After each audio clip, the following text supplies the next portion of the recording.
The shenanigans, y'all, the shenanigans. Boy, I tell you, I just can't with these shenanigans. What's up, y'all? Welcome to Buzzworthy TV, and I'm your girl, Lady T. And today we are talking R&B. Ooh, okay. I guess I'm putting out in the atmosphere. Come on, R&B divas, come back, cause I can't take these thirsty hoes over there on Hollywood divas. I can't. So, okay, we're talking Hollywood divas, y'all. So, let's get into it. Okay, so the episode starts off with Rashawn and Forrest talking about their altercation. And basically, Forrest is saying that he picked up the ketchup bottle because Rashawn had stood up first and he was defending himself. And I'm like, with a freaking ketchup bottle? What the hell is that gonna do? You lucky Rashawn didn't knock that ketchup bottle outside your hand. Like, what the hell? What is that gonna do but put a stain on this shirt? Come on now, a ketchup bottle? Boy, bye. See, told you stop smoking that shit. Anyway, so then they sitting up there arguing, and they go on to talk about when Paula called Rashawn girl. And she was like, I don't see nothing wrong with it. How was I slandering your name? Men, people that are out of the closet, they don't mind that type of lingo or whatever. And I wanted to be like, girl, I don't care if it was in the closet, out the closet, or under the closet. You don't disrespect a man by calling him a girl. And yeah, we know in the LGBT community, that lingo is used, but you have to earn that right to use that lingo, and you have not. So you were just totally disrespectful. You calling him girl is just as bad as him calling you a bitch, Paula. And at least he had the decency to apologize for calling you a bitch. You never once apologized for calling him girl. So get the hell up out of here with that. And then, they stood up there still arguing, and they talking about this whack-ass white sisters, and all of a sudden, Paula's talking about how the girls are racist. And I'm like, what the? Stop smoking. Okay, Paula, stop smoking. Racist? Like, come on now, for real. Like, you could have said anything. You could have said they're lying. You could have said that, I don't know, you could have said anything but they're racist. Like, come on. Like, it gonna have the nerve to say if this was a white man being over this project and doing backhand deals, they wouldn't be so vocal. And I'm like, that's bullshit, because the problem is not with what you did, it's you discrediting what they've done. It has nothing to do with race. It's about ethics, which you don't have any. Maybe if you go to rehab and sober up, maybe you can gain some ethics. I don't know.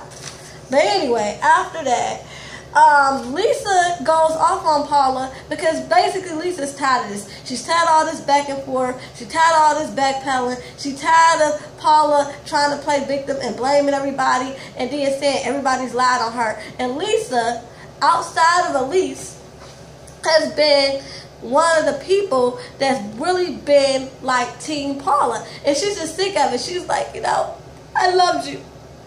And that's real. I loved you. And she told her, she said, if a tear drop, I'm going to whoop your ass. And I understand that because I'm the same way. I'm very sensitive. And when you get me to cry in front of you, yeah, we going to blows because I don't like to show that side, especially to somebody who I'm going toe-to-toe with, because I think that makes me vulnerable. And so when I'm vulnerable like that, I got to react and beat your ass, or at least try. Like, I ain't gonna beat everybody, but trust me, you ain't gonna come back in seconds. But anyway, she's just upset because she's making it seem like, Paula's making it seem like, Lisa and all of them were lying on her and were doing all this underhanded stuff to her. She's like, why are you lying on me? Why are you acting like I wasn't a friend of you? She gets so upset that she walks off the stage because she really is getting emotional and she don't want to have to beat Paula's ass. And Countess and Carlos go back, backstage to calm Lisa down.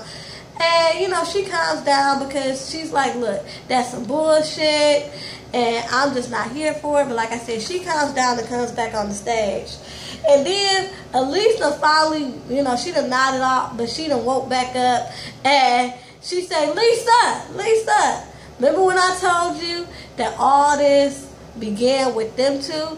This is what I'm talking about. And I'm like, you ain't talked for like nearly damn near an hour, and this is what you gotta say? Okay, Elise, you might be right that it began with them, but you were in cahoots with them also. So you are not innocent. So stop going around trying to point the finger at crackhead Paula and crackhead Forrest. We know they crackheads, but you need to own your shit that you were in cahoots with the crackheads. Shoot. Which I ain't mad, because you probably like, yeah, let me get in with these crackheads because they, shoot, I can get them, you know, a rock or something, or a nickel bag of weed, and, you know, they'll be straight, and I can get all the money for the White Sisters myself, which that ain't gonna happen, because the White Sisters is never gonna happen. So anyway, then we get health updates about Lisa's mom. You know, she's still fighting, she's still going through chemo, and then Countess said her father is, you know, he's still holding on, he's getting better, and she's glad that she spent that time with him instead of going on a cruise. And I can understand that, you know, priorities. So anyway, after that, they talk about Golden and Kobe's relationship. They still together, but they didn't want to acknowledge they were still, if they were sleeping together or not. Who really cares? We know y'all cut buddies. It's okay if y'all want to sleep together, not tell nobody, because really, we don't really care, you know, to be honest. So anyway, then we talk about Elisa's role in this whole situation on the White Sisters. You know, first they talk about how she wasn't really there because she was working, but when she was there, she was, you know, with the girls like, yeah, the White Sisters are dead, and then going back meeting with Paul and Forrest, they asses, and, you know, making deals and taking meetings and stuff. And basically she's like, for me, it's all about business. I'm a businesswoman. And I'm like, Elise, you've been going through that the whole season. I'm a businesswoman. It's all about business, blah, blah, blah. And I'm like, you know, when they say, me think ye protest too much, that's what I think. The more somebody say something, the more it's not true. Just like when somebody say, I'm real. They be the fakest ones. Just like, I'm a businesswoman. Stop talking about it, be about it. You don't hear Candy always talking about, I'm a businesswoman. She got receipts, so stop.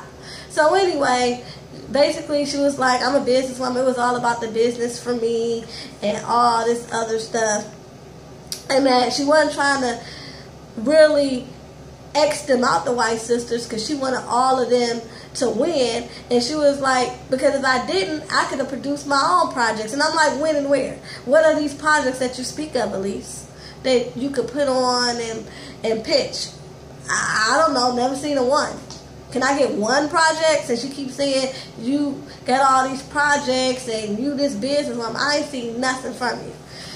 And so after that, they talk, Golden and Elise talk about their friction and their friendship, and how Golden was like, you know, outside of what happened on the cruise, about the whole situation about why you don't want kids, and how you said you didn't want to have none unless you could have them the traditional way. She said outside of that conflict, she said it was a lot of things that was going on that built it up to me just really not feeling you outside of what you said on the cruise. You know, so I guess basically Golden was already starting to realize that, yeah, she over there with crackhead Paula and crackhead Forrest making side deals and taking meetings and not putting us in on it, and I'm kind of sick of it. But she really couldn't prove it, so she was just laying back in the cut, but she was feeling some type of way. So when that whole thing on the cruise came up, it just was like the icing, the straw that broke the camel's back or whatever. And I kind of get it, but I'm also with Elise Golden. If you've been having issues, address the issue then. Don't wait till build up, and then people like, why you mad though? Because that's what it was. When that whole thing about her saying that she didn't want to have kids, she chose not to have kids unless she was married. That had nothing to do with you or single mothers or anything like that. But you took it to a whole nother level because you were in your feelings about other things instead of just addressing what you were freaking mad about. So anyway, then they asked Carlos questions. I don't even want to talk about it. That was irrelevant to me. And then, so y'all, we get to the end of the show, and everybody talk about what they got going on. Golden, of course, got that pillow line. We'll see. I just had this feeling it's coming out in November. But she is on this show on Showtime. Let's see. Countess is working on her music, and she got a cookbook coming out. She's steady losing weight. Go ahead, Countess. Lisa has an animated project coming up, 2 animation projects coming up, and she's, writing and producing with Rashawn, and they got some other things in the works. Paula is on several TV shows on channels that we hardly have, like Bounce and all these other channels that we hardly have. Anyway, and then Elise is writing and producing a movie that she is shopping around. It's about, loosely based on her life and her life in Memphis and her starting her own dance company. That's also coming out in November. So y'all, that was the episode. Please do not forget to rate, comment, and subscribe. Till next time, y'all. Peace and love.